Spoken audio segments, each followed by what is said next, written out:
আসসালামু আলাইকুম।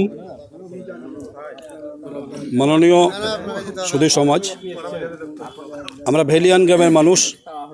এখানে ভেলিয়ানের আমার এক ভাতিজা কদম বলে এই মাদ্রাসা প্রতিষ্ঠিত করেছেন সকলের জন্য।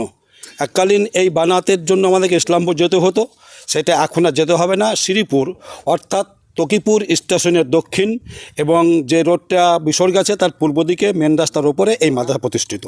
আমাদের ছেলে মেয়ের জন্য অত্যন্ত প্রয়োজন। আর্থিক সহযোগিতার জন্য এটা পিছিয়ে আছে।